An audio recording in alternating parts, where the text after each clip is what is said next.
Episode 124, The Other Half of Life with Meredith Boggs.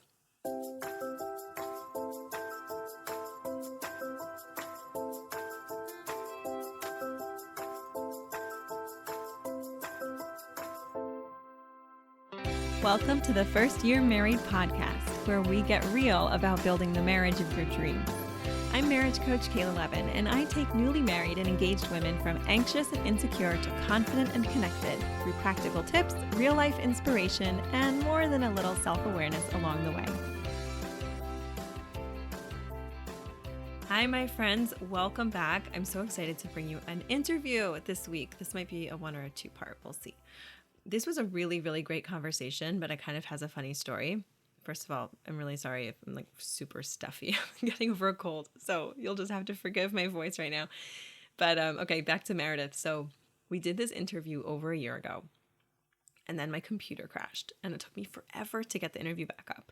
And then we were just kind of waiting for the right time to bring this interview back out. I knew I've been wanting to bring it back out and just sort of figuring out like when would be the right time to do it. And I feel like this is really a great time for us to just sit back and have this conversation. So Meredith has a blog and a podcast called The Other Half. And part of what she talks about is the other half of life, as she says, beyond the social media feed.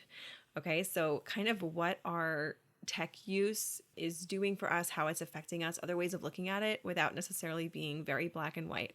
One of the things I loved about Meredith is that she comes from a completely different background. She's a religious Christian, and she's having the same conversations that we're having inside of our community.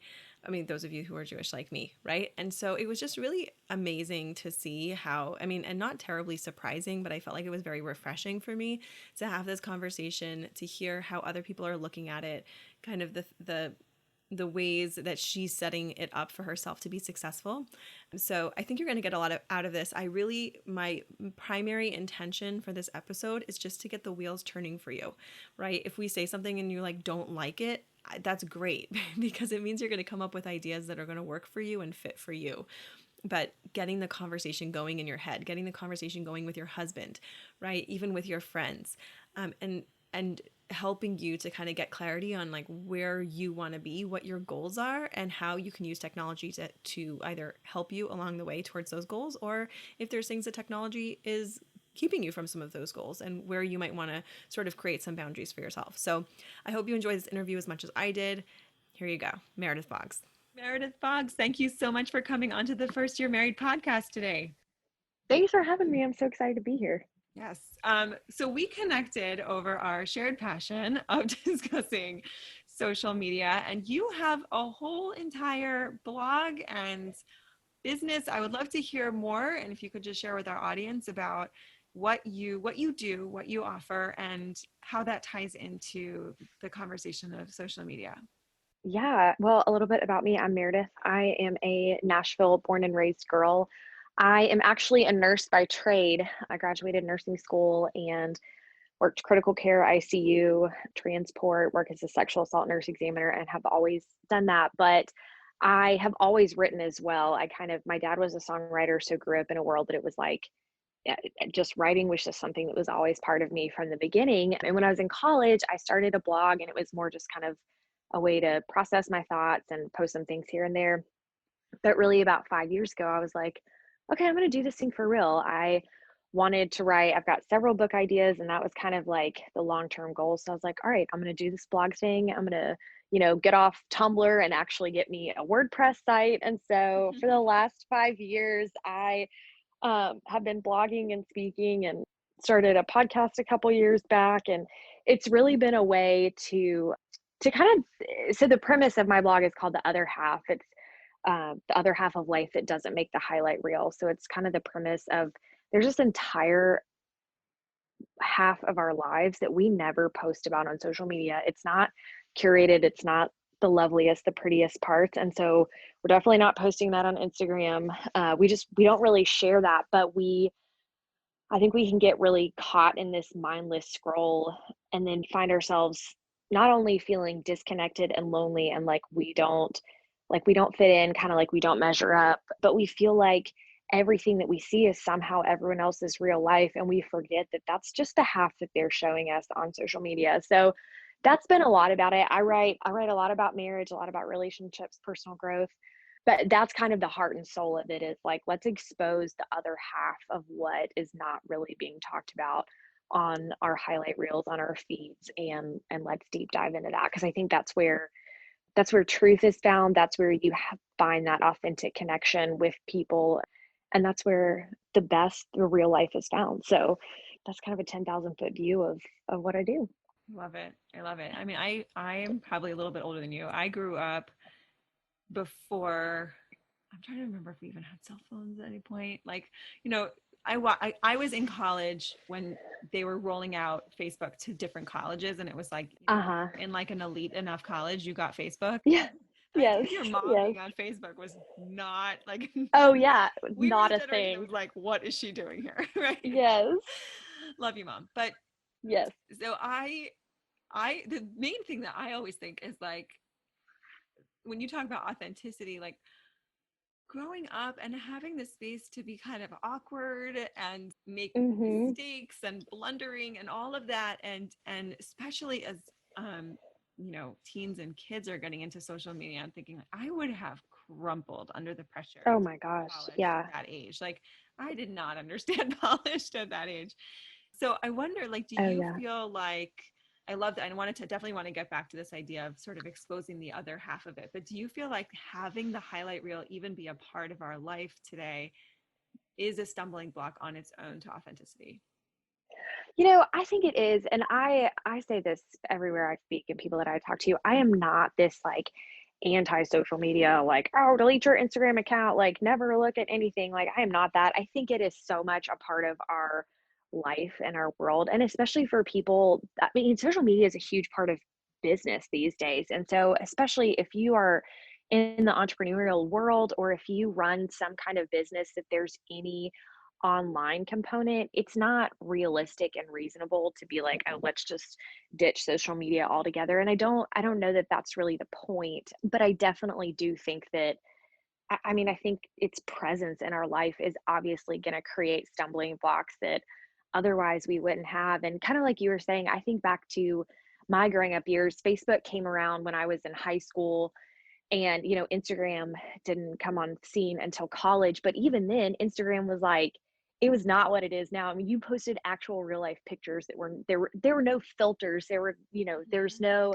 editing anything, and so it was kind of just your real life. And I can only imagine now growing up in a world, where you hit, I mean, elementary school, you hit middle school, high school, and it is a curated world that you're stepping into. And I think it does bring so many more, it just puts a lot more stumbling blocks in the way. But it's one of those things that I think, as our worlds evolve, it's not something that's going away. And the point, I don't think, is to just completely rid your life of it. I think it's to kind of figure out, how do I engage with this, and how do I maintain a perspective that, this is only one half that's being seen, and how do I stay grounded so that I don't fall into these traps of body image comparison, whatever it is that's out there. So yeah, but yes, there are tons of stumbling blocks. I think we all can attest to that.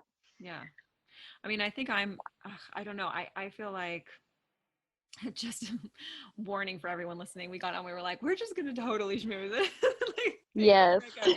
But, for me, I feel torn, because at the same time that I, definitely use it for my business. It's a huge part of my business and where people find out Mm-hmm. about me. And I know a lot of people in my space do. At the same time, there's this part of my brain that's like, but you understand, billions of dollars have gone into figuring out how to manipulate you. All the dopamine hits that you get when you get the Oh first yeah. like and all that. And like, is it a little bit of hubris that we think that we can outsmart a system that Oh is so yeah. perfectly designed? So Yes. is it just sort of, we all know it intellectually, right? Like, we know Mm-hmm. intellectually and we say it all the time, but there's another step, I think, which I feel like is what you get into, of either internalizing it, or maybe it's just a matter of like regularly reeling yourself back in after getting Yeah. caught up in it. What do you think? I think I completely agree with that in so many ways because, I was even talking to my husband about this the other day. You talk about something, you mention it once, you Google something, and then all of a sudden it's like, oh, look at all these Facebook and Instagram ads that are popping up for me. I mean, it is so highly tailored to each individual that it's like, yeah, like who I am, that I think that I'm actually going to outsmart this, that I can actually like have any sort of say over this. But kind of like you said, this idea of reeling yourself in, I've even found for myself so much that it is so easy to fall into that mindless scroll. And sometimes the mindless scroll is not even, it's not even bad, it's not even negative, but we lose our sense of consciousness and connection to ourselves. And when we do that, then we're not even, I think, and I'll say this as a little side note, I think social media already gives us sort of a false sense of connection, because we follow these people. Some of them we know personally, some of them we don't, but we feel like we know them a lot more, or we feel like we know what's going on in their lives because we've seen, posts from their recent vacation, or we see that they got a job promotion or the new house or whatever. But in reality, you're like, oh, I haven't talked to this person in real life in 6 months, and I don't know what's going on in their life. I've even been guilty of that before, that it's like I won't have seen my sisters in a few weeks. And, the next time we're together, I don't ask them about anything that's going on in their lives because I feel like I already know what's going on. I saw that, Mm. my sister and brother-in-law did this, or that, this one finished this project at their house. And I think there's just this really false sense of connection that social media gives us, because we're so constantly connected and seeing what's going on in other people's lives, that somehow we think that we kind of, in our minds, it tricks us and it substitutes that for somehow an authentic connection.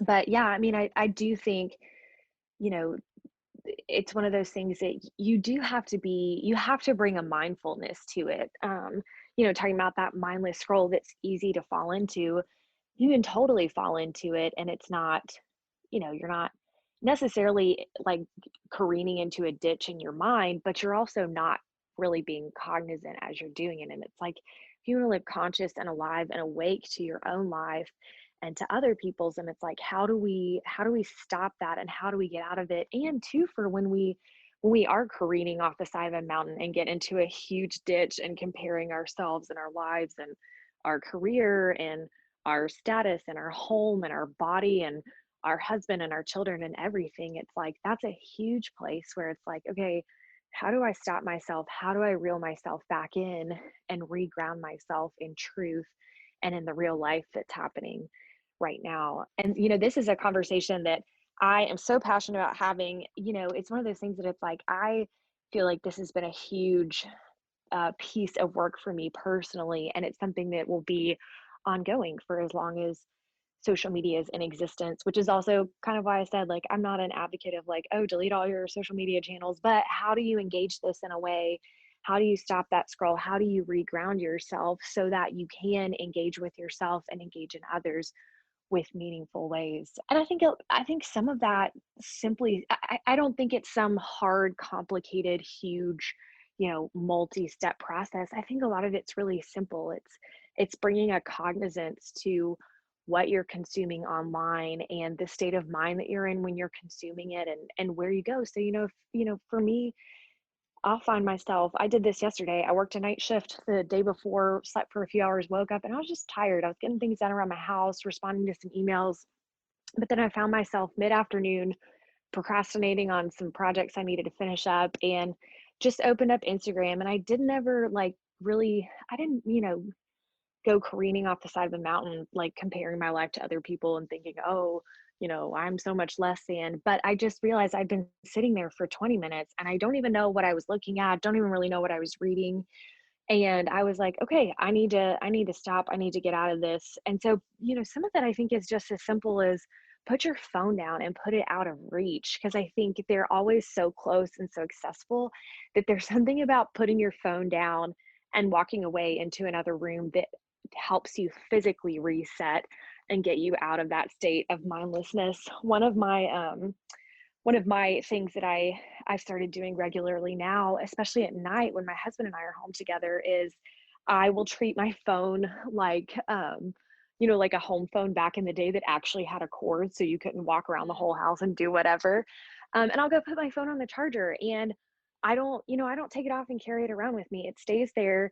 If I need to send a text message, or if I need to make a phone call, or if I need to do anything, I go in the bedroom, do it, and then leave my phone there. And that simple practice has changed so much in the sense of when we're together at home, even if we're kind of doing our own things, or even if we're watching TV together, I'm not looking down at my phone and totally disconnected with him. I'm more available and more engaged. So that's just one example of ways that I think reeling ourselves in and kind of stopping this mindless scroll is completely possible. And it doesn't have to look extreme, like, getting rid of, like, deleting all your apps from your phone, or not even being on social media altogether, or something like Right. that. So, I love that idea of connecting, like keeping it connected to the charger. Cause I think sometimes yeah. the little physical cue Mm-hmm. is all we need. Like Oh, if yeah. we're pretending like that is a cord and it's attached to the Yes. phone right now, is huge. Yes. And I love that you're also giving yourself a time of day. You're saying when your husband comes home, but Mm-hmm. whether it's dinner for some people, or it's just, you literally mark it on the calendar. I found for myself lately, I actually have I actually have a phone that's like a smartphone, and then I have like my regular phone that I just take calls on. And so I have all of my apps, and I can kind of leave it in my office for the most part. Yeah. And so that phone I try not to check before 10 a.m. And I Oh, I love that. find that to be so powerful, because Mm-hmm. I don't just I don't always do it, but the days that I do it, it's like my brain has some time to like wake up and decide what it wants to do with itself before it gets hijacked, or like Yes. other feedback starts coming in. I also find that pretty introverted. I'm not pretty, I'm Mm-hmm. extremely introverted, and I think that a piece for a lot of introverts is that social interactions take a lot of processing. Like I will Mm-hmm. process a social interaction for the rest of the day. Uh-huh. And when I'm on social media, it's as if I just had like 100 social interactions, right? Yeah. Like I got like sort of carried away with every emotional thing that was going. This one's upset about this, and this one's sharing a tragic story, and this one's so excited. And like Uh-huh. afterwards, I'm like, I've just been through a lot, you know. Yeah. And I think introvert or not, I think everyone sort of has a bit of that, where as you said, it is a connection. It's not necessarily like the authentic connection that we're looking for, and it Mm-hmm. feels like it is sometimes, right? Which is what makes it so Yeah. compelling. It's so much easier to pick up. It's passive interaction, right? Mm-hmm. Because you're just Oh, picking it up yeah. and you're seeing these people and you're emotionally feeling connected, but you're not really spending time with them. I think another hack that's worked for me lately has just been like to really prioritize in-person connection. Like when I'm, Mm-hmm. you know, as much as possible. And even if that's coming from a social media contact, saying like, hey, Yeah. let's turn this into a conversation. Let's turn this into a coffee date. Yes. These days it's a virtual coffee Yes. date. As much as Yeah. possible, to just sort of remind myself like, these are real human beings, and this is either going to be someone who's going to become part of my life or not. And it's okay to Yeah. follow people who won't necessarily, but it really helps me sort of stay grounded in what is the authentic connection that I'm truly looking for, and then reminding Mm-hmm. myself that this is something else. Oh, Doesn't yeah. condemn it, but it's something else. Right. Absolutely. Well, and I think too, one of the gifts that social media gives us is that we can stay up to date, and we can connect in a way with people across the world that at one point wasn't possible. But I am right there with you that I some of my very best friends, I have met them through social media. But I think it's so important, like you said, that it's like, let's quickly transition this relationship off of Instagram, off of Facebook, and let's meet for a coffee date, or let's do a virtual coffee date. And so that it's not just kind of this, like and comment here and there sort of relationship, that it's actually something of more substance. And I think too, this is kind of a side note, but I think that, the pandemic for everyone has made people realize how much we were created for human to human contact. And I mean, the Zoom fatigue is so real at this point that people are like, if I never have to do another Zoom meeting in my life, I will be fine. But I think that that really speaks to our fundamental needs as humans to interact with one another. And while social media does give us that ability, to kind of stay up to date and talk here and there with people across the world and family and friends that don't live close, I think it's so important, like you said, to take those relationships offline and connect in person. Yes. And I love what you said too about, you don't check your smartphone before 10 a.m.